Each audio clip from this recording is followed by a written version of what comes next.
Hey everybody, hope you're having a great day. It's Wisco Southpaw here with you. I've gotten quite a few more knives in, so I got to get through some of these little overviews. So the knife I have for you today is the Off-Grid Viper V2. This is an offering. Now there was a Viper V1. I'm trying to remember. I think that was in maybe D2. But this is an upgraded model with DLC coated 154 cm. We'll get to that blade here in a minute. But it's a really good knife. This is they're marketed as a hard use knife. They like to compare themselves to ZT in their advertisements, that kind of thing. So I just thought that this is the second one I've bought. Actually, I have the Enforcer EDC, which I like a lot. So I've got it in this tan. You can see here it's kind of got this diamond engraving, kind of raised area here to get a good grip, and you can get a good grip on this knife. And actually I've got to say that this is much better than here's my Enforcer EDC. It's a little smaller. It's a 3.5 inch blade, but the texturing on this is really aggressive, and so when you're using this knife, you can feel it after you're done using it. Your hand kind of feels that for a while. There's kind of a rawness there. Otherwise, this knife is awesome. But so this is a little bit better. The other thing about off-grid knives is that there's typically only one form of deployment, which I wish there was a little more, but that is what it is.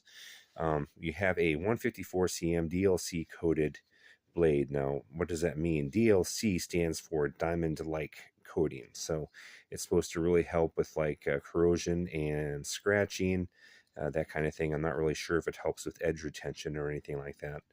You've got some really good jimping, very aggressive jimping. You can see that on the spine, goes all the way up, so if you've got to do some push cuts, you can get up there. I'm not sure. I think this is a spear point tanto, might be the name for it. If you can see, that point is kind of right in the middle. I know that for instance, the Civivi Voltaire kind of has that same style of tanto blade, and I'm sure there are others as well.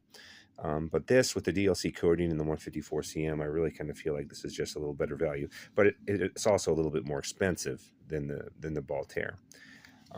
So yeah, I really like this knife. The biggest issue I have is right here. This clip does not come out of the pocket easy. I don't know what it is, if it's how the steel is tempered or the angle, because I know my Enforcer EDC comes out great. Comes out of the pocket great. So I don't know what the deal is, but if you, and I know, guys, and we've talked about this before, it's not like this is going to happen, but if you ever needed to get your knife out of your pocket in a situation where you really needed it, it's going to be hard, at least from my experience so far, to get this knife out of the pocket. But other than that, I really like it. It's a great knife. Other than the clip issue, I like the texturing on this knife better than the Enforcer EDC. And I love the DLC coating and the jimping on this blade. And as you can see, it is perfectly centered. So that's all I got today, guys. Have a great day. See ya.